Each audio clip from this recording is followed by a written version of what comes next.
5 minutes avec Dieu et sa parole. Méditation du 1er juillet 2020. Le déjà là et pas encore, ou la présence mystérieuse du royaume. En ce temps-là, comme Jésus arrivait sur l'autre rive, dans le pays des Gadaréniens, 2 possédés sortirent d'entre les tombes à sa rencontre. Ils étaient si agressifs que personne ne pouvait passer par ce chemin. Et voilà qu'ils se mirent à crier. « Que nous veux-tu, Fils de Dieu? Es-tu venu pour nous tourmenter avant le moment fixé ?» Et Jésus leur répondit. « Allez !» Ils sortirent et s'en allèrent dans le port.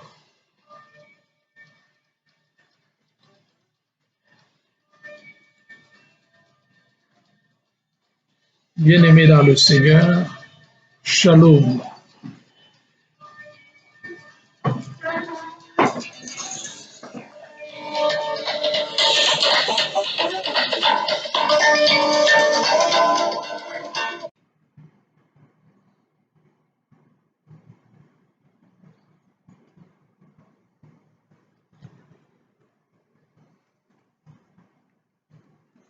Bien, chers frères et sœurs,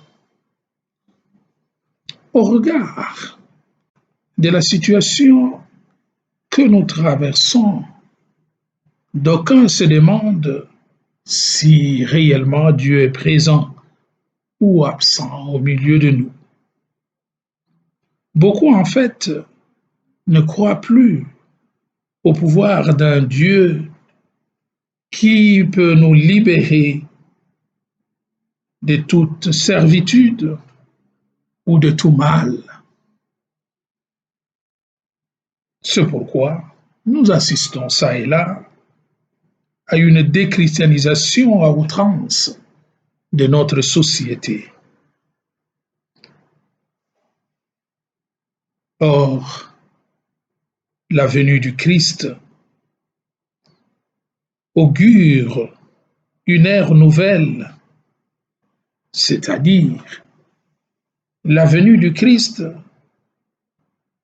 est l'instauration d'un règne promis par le Père depuis les temps anciens. C'est l'aube nouvelle d'une nouvelle ère où Dieu sera au milieu de son peuple. Ce règne donc, avec ce règne qui agit de manière mystérieuse au milieu de nous, Dieu a planté ses racines en chacun de nous. Alors, pour accueillir ce règne, il importe de nous ouvrir à lui et d'ouvrir notre cœur pour qu'il devienne réellement ce sanctuaire où Dieu demeurera à perpétuité. La première lecture de ce jour, tirée du livre du prophète Amos, le prophète appelé de la justice sociale,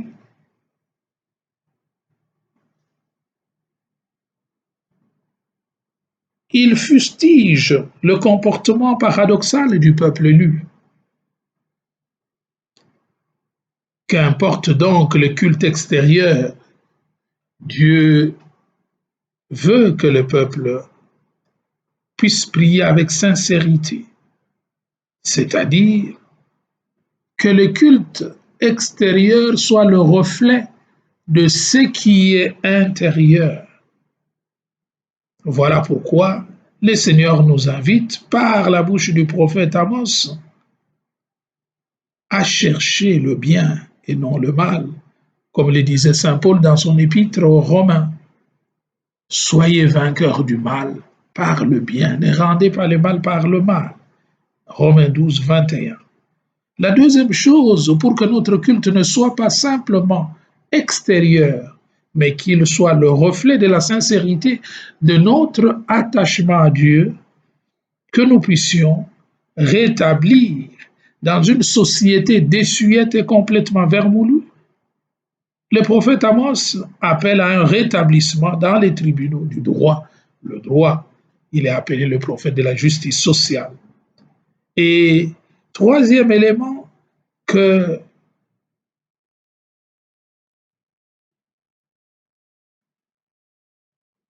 relève le prophète Amos, c'est que le droit doit jaillir comme l'eau et la justice doit pouvoir demeurer comme un torrent. Voilà ce que Dieu veut pour que notre culte soit un culte vrai au milieu de nous. L'Évangile nous dit avec clarté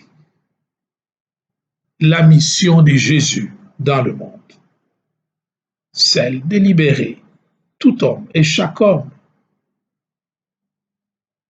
de la servitude et de pouvoir mettre un terme au règne de Satan, comme l'a écrit l'apôtre Saint Jean dans sa première lettre au chapitre 3, le verset 8b. Le Fils de l'homme apparut dans le monde pour mettre fin aux œuvres du diable. Donc, la manifestation,